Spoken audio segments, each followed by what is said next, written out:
Hello YouTube. So you're all familiar, I assume, with the problem of induction, most famously stated by David Hume. And I think we can all see the intuitive force of the argument against induction. You have that annoying sense that there must be a solution, but you just can't quite figure out what it is. So that's one of the most famous problems in all philosophy. If you've had even the slightest education in philosophy, you'll have probably encountered the problem of induction. But what doesn't get quite so much attention is the problem of deduction, the problem of deduction. There are philosophers who have suggested that deduction suffers from problems very similar to those of induction, and I would just like to present for you the skeptical case. Now, a good motivation for skepticism is given in Lewis Carroll's article, What the Tortoise Said to Achilles. And I'm going to alter his story somewhat, but this will communicate the same idea. So suppose we take this argument. If Socrates is a man, then Socrates is mortal. Socrates is a man, therefore Socrates is mortal. That's a pretty simple looking argument. You don't usually find arguments much simpler than that, and that's of course just a classic case of modus ponens. If A then B, A therefore B. Now, suppose we have these two characters, Achilles and a tortoise, and the tortoise looks at this argument and says, well, I accept the first two premises. I accept that if Socrates is a man, then Socrates is mortal, and I accept that Socrates is a man, but I don't accept the conclusion. I accept A, and I accept if A then B, but I don't accept B. Now most of us, and indeed Achilles in the article, would say that the tortoise is in a certain sense forced to accept the conclusion, logically compelled to accept the conclusion if he accepts these premises. Accepting the premises would logically, rationally force him to accept the conclusion. So the tortoise asks Achilles to demonstrate why this is so. Why should I accept this conclusion if I accept the premises?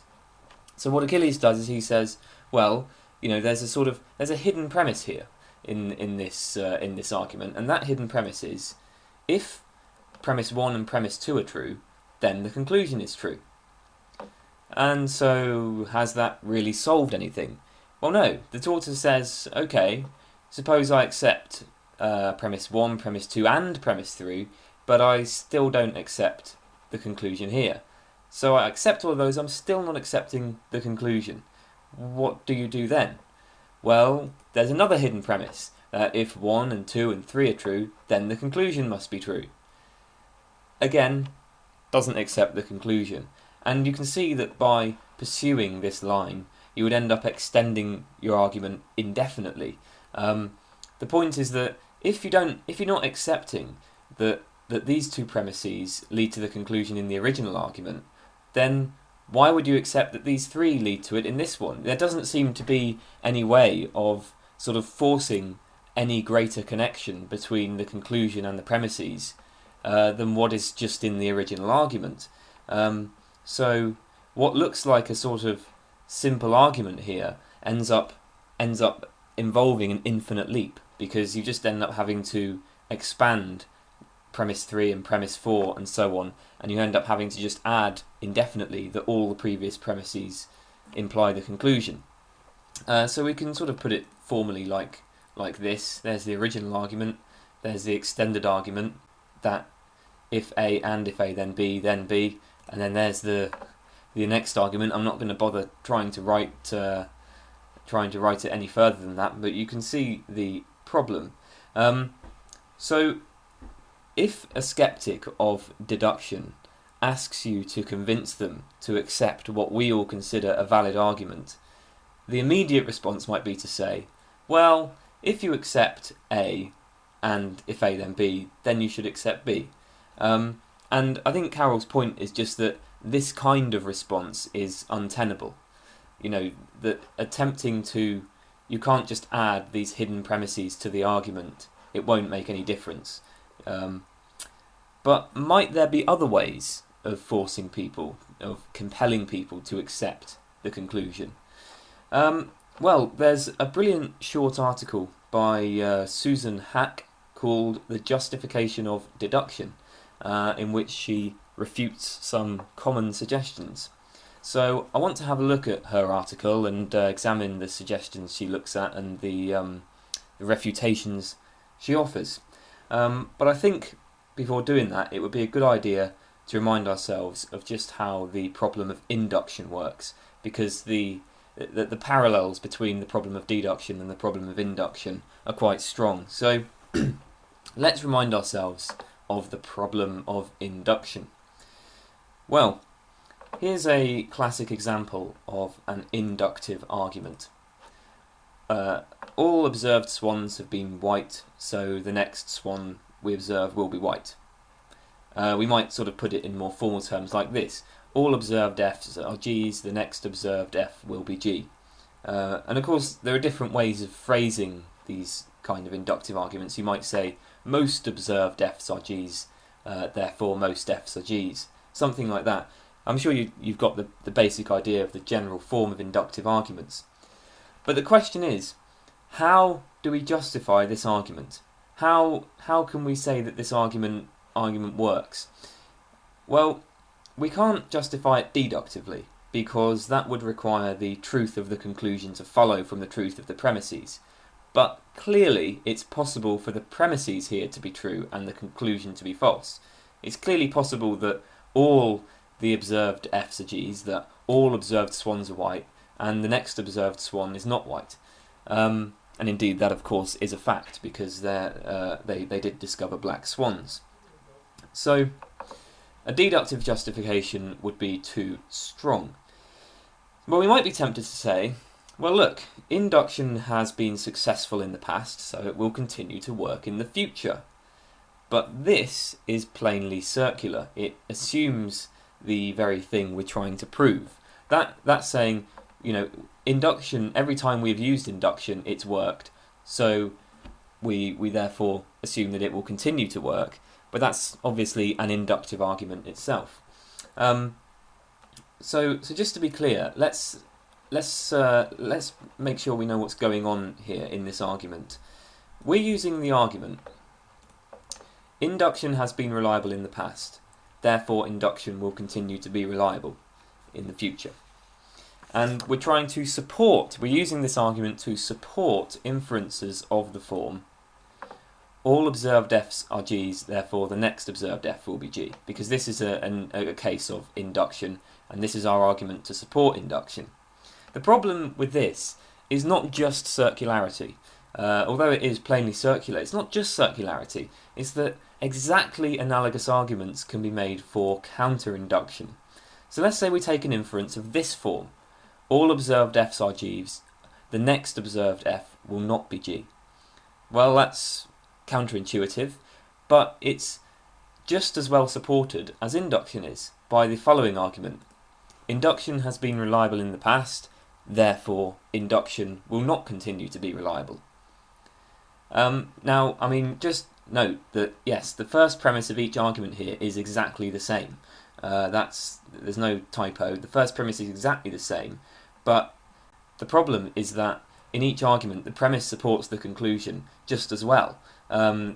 These premises, each argument applies with equal force both to induction and to counter-induction. Now we can't just stamp our feet and say, but induction works, because that's precisely the point at issue.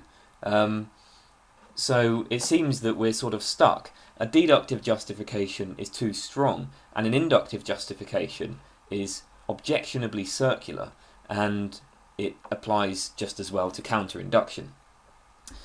So the idea here is that deduction suffers from similar problems. This is a diagram taken from Hack's paper, which sums up the issue. So we have induction. Deductive justification too strong, inductive justification is circular. And what Hack suggests is that in the case of deduction, an inductive justification is too weak, deductive justification is circular. So, to state our problem clearly, there are certain kinds of inferences. For example, if A then B, A therefore B. For example, the argument we saw earlier. Now, these inferences are commonly understood as being deductively valid. So that is, we say that the truth of the conclusion follows from the truth of the premises, that the truth of the premises guarantees the truth of the conclusion, that the truth of the conclusion is a consequence of the truth of the premises, and so on, however you want to put it.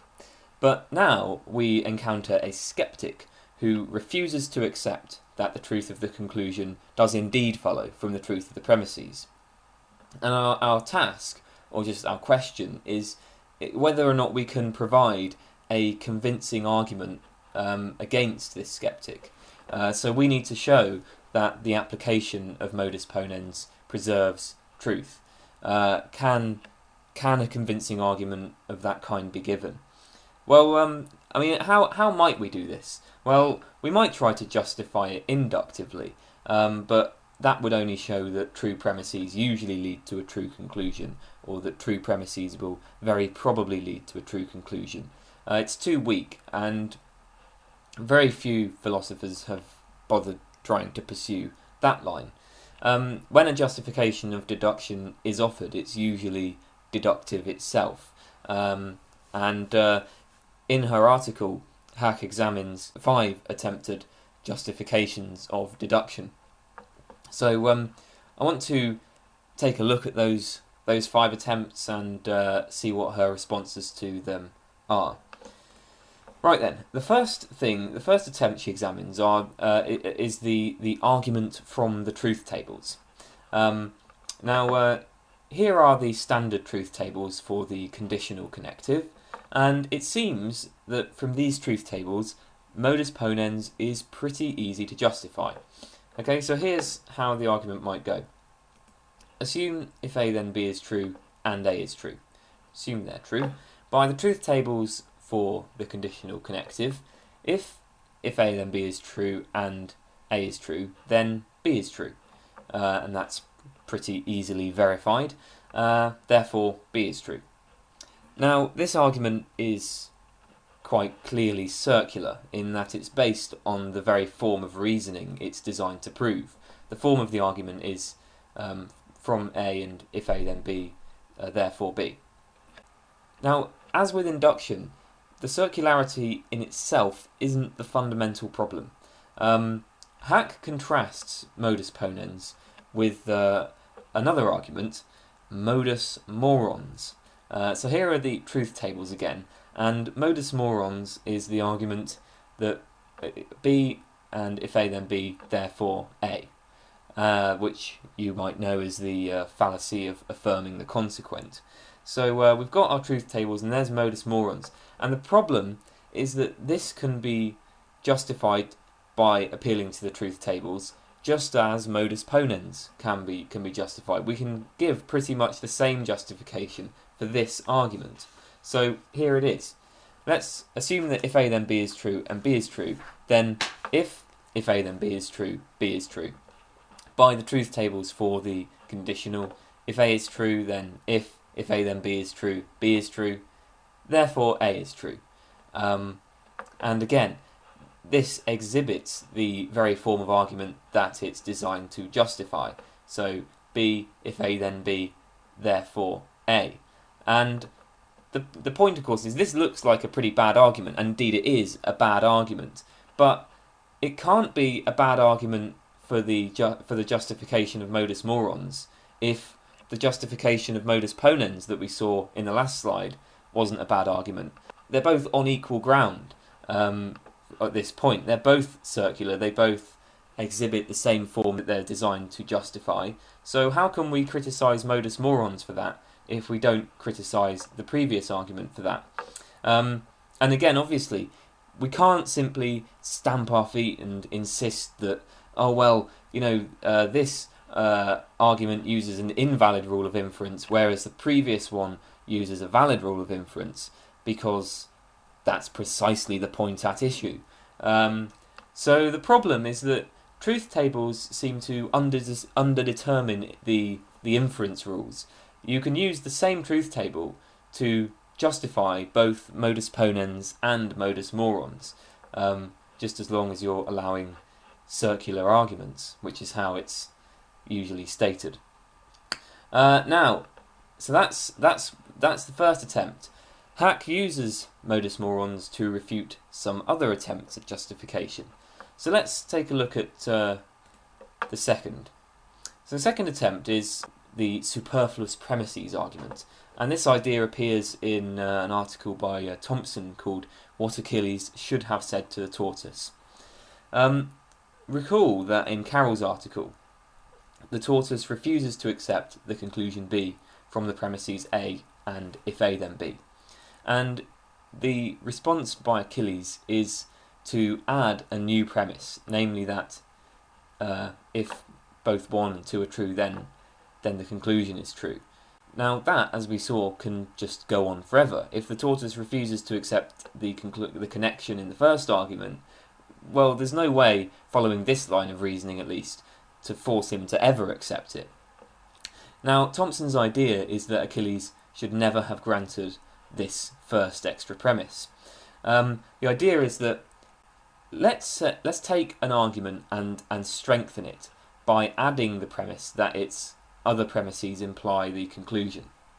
Well, the idea is that if we do this to a valid argument, then it would be true but redundant. So in the case of modus ponens, it's perfectly true to say that premise 1 and premise 2 imply the conclusion, but it's utterly redundant. It doesn't add anything to modus ponens because the argument was already valid. And if we have an invalid argument, it's needed because the argument is invalid, but false because it was invalid. Either way, we end up in precisely the same position that we were in before the inclusion of the added premises. So Achilles should never have bothered granting this extra premise. The tortoise was forced to accept the conclusion. We don't need that other premise. It's just superfluous. So, in the case of modus ponens, this is modus ponens plus. This is the strengthened modus ponens argument. So the original modus ponens argument would be lines 2, 3, and 5, and then with the added premise that from A and if A then B, we get B, is line 1 up there. Now, Thompson's idea is that lines 1 and 4, although they constitute a perfectly valid argument, are redundant. Line 1 is perfectly true. Okay, clearly there's nothing wrong with that formula there, and both lines are part of a perfectly valid argument, but they're redundant. We don't need them. They don't add anything to this original modus ponens argument. Okay, now Hack points out that the problem with this kind of reasoning is that it seems to apply with equal force to modus morons. So what Thompson wants to say is that modus morons, in the case of modus morons, if we were to add a new premise, then it would be needed but false. But Hack says no.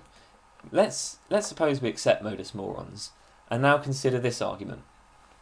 The original modus morons argument, again, is lines 2, 3, and 5, and the strengthened version comes from lines 1 and 4.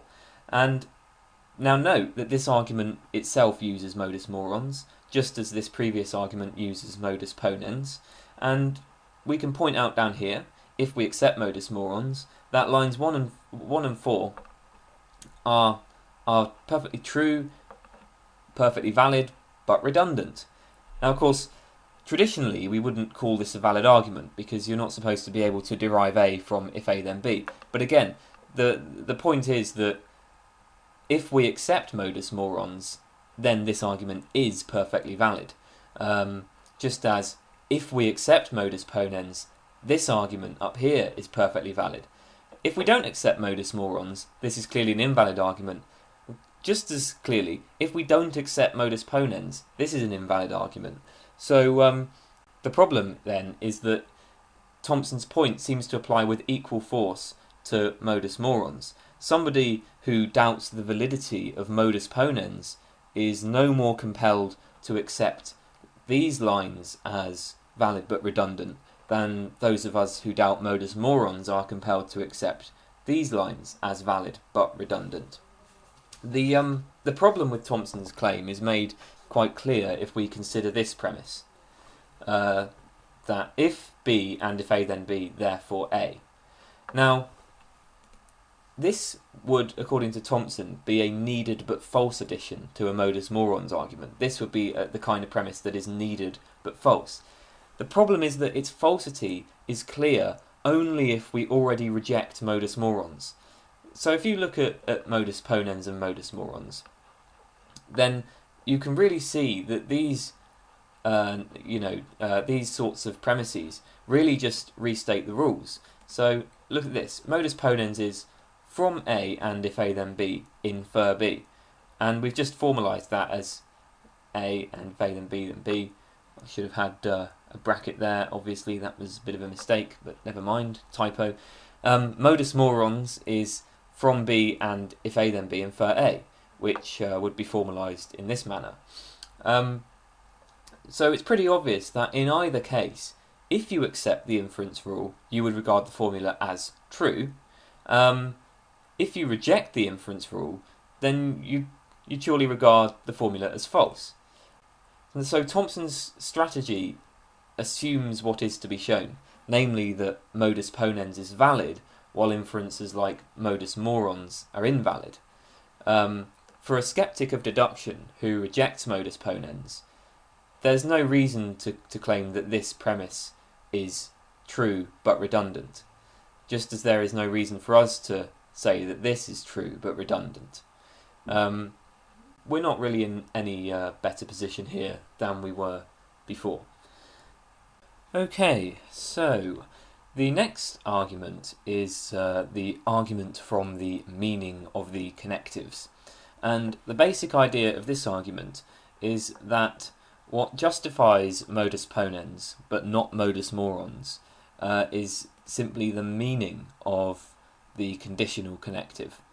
So how might this kind of argument work? Well, one method is to say that the meaning of the connective is given by its truth table. We already saw the problem of appealing to the truth tables. Truth tables, as we saw, underdetermine inference, in that the same truth table can be used to justify both modus ponens and modus morons with equal force. So that's probably not a very fruitful line to go down. The next suggestion that Hack considers is that the meaning of the connectives is given by the rules of inference that govern them. So the meaning of our conditional is essentially determined by its use in the system in which it occurs. The problem with this kind of argument is that it clearly can't distinguish between modus ponens and modus morons.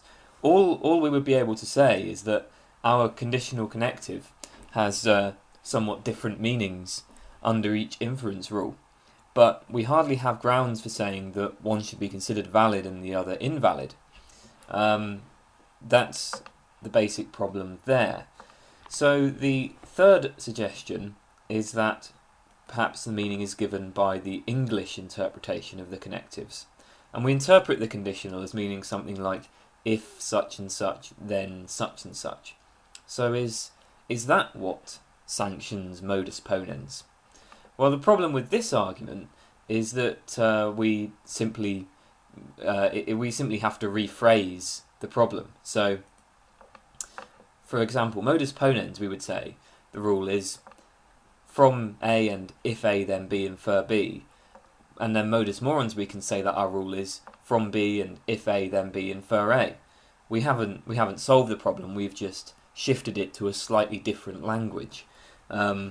Clearly, the same problems that we've been discussing in the past slides apply if we're using the English interpretations. So it doesn't look like the argument from the meanings of the connectives could be that successful. Right then, number 4. Throughout all of this, we've been contrasting modus ponens and modus morons. The fourth argument that Hack addresses is the suggestion that, well, there are independent arguments against these inferences, like modus morons. Consider the following argument. If P, then if P, then P. If P, then P, therefore P. So let's say we assume each 1 and 2, then we can derive the conclusion. Now, certainly in classical logic, both 1 and 2 are theorems, and you can quite clearly substitute anything you like for the first P and the last P here, and you will preserve the same form of the argument. So in classical logic at least, if P then if P then P, this first P here, you can substitute literally anything for it. You can put anything in there and the formula will still come out as valid, because this part, if P then P, is always valid. Now, the problem is that it seems that in a system containing modus morons, anything would be derivable, because as I say, you can substitute anything you like for this first P here, and then you can derive it by the application of modus morons. And there's a serious question about whether a system in which anything is derivable is even a logic. And this is related to a point I raised when, in the last slide, when we looked at the meaning of the connectives. If the meaning of the connectives is given by the rules of inference, so that was the second point I addressed, then does a connective really have any meaning if it can be used to derive anything? It's very questionable whether the conditional connective under modus morons would be said to mean anything. And if it doesn't really mean anything, then we can perhaps say that modus morons is, in a certain sense, it sort of renders the whole system meaningless. It renders the connectives meaningless. So you're not really dealing with any kind of argument at all, because there's no meaning to be assigned to it.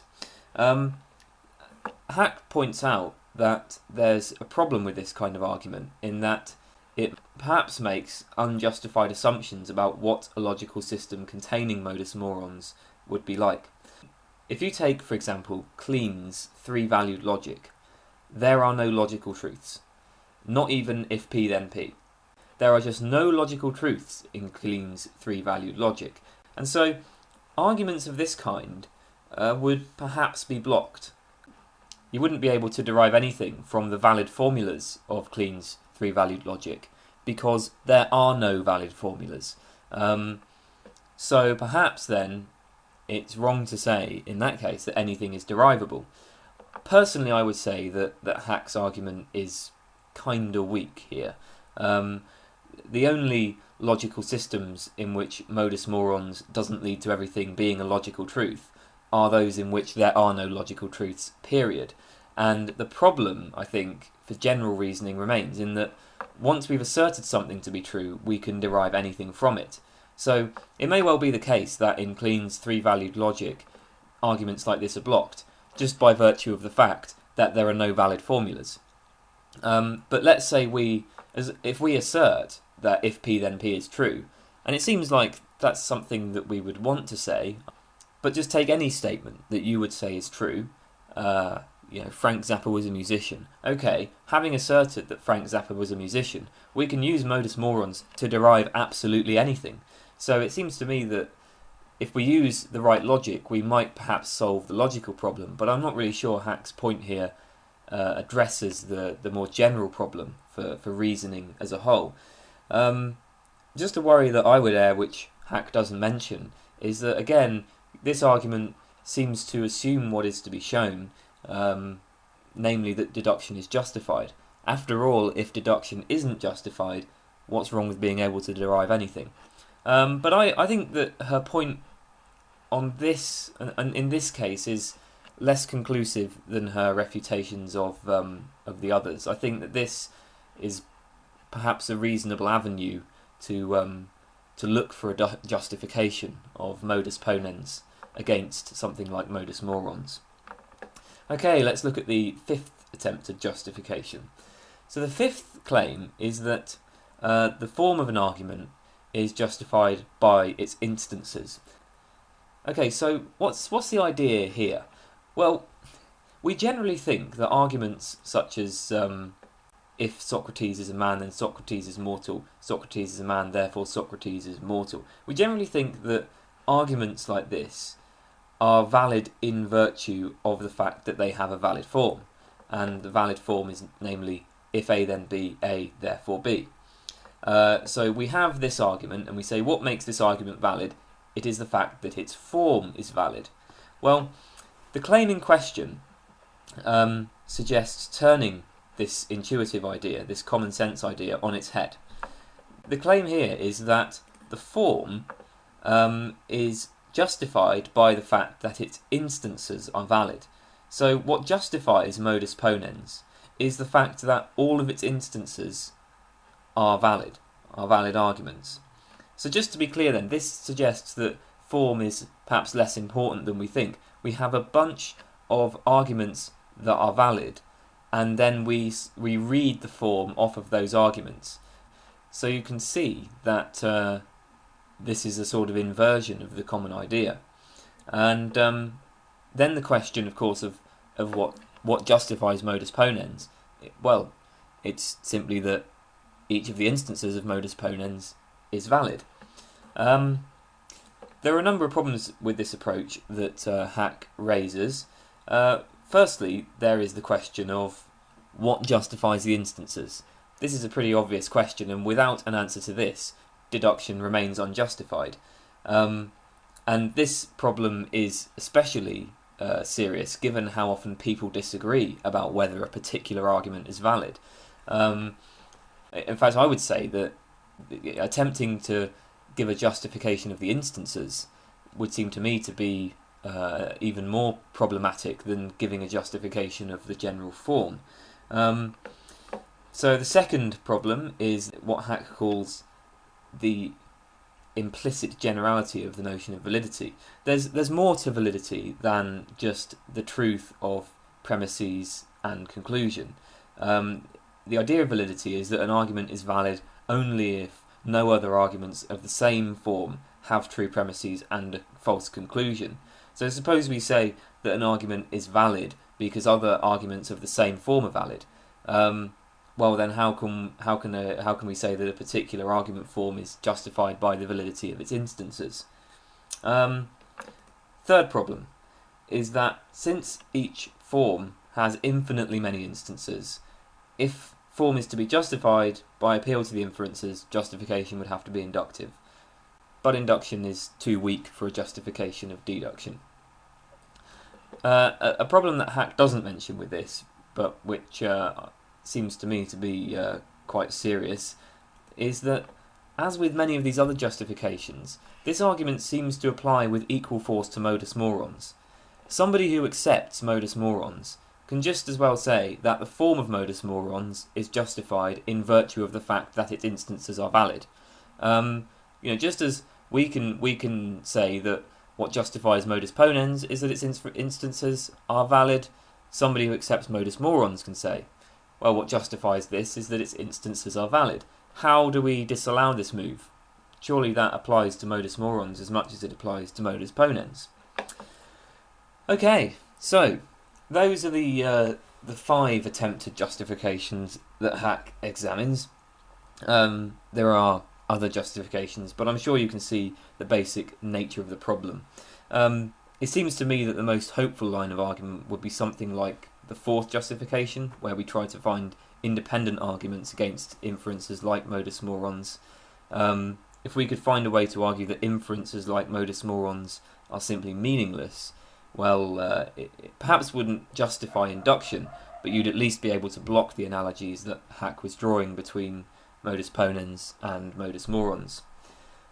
Personally, though, I don't think modus morons is meaningless, and in general, I'd say I'm very sceptical that it's possible to justify either deduction or induction.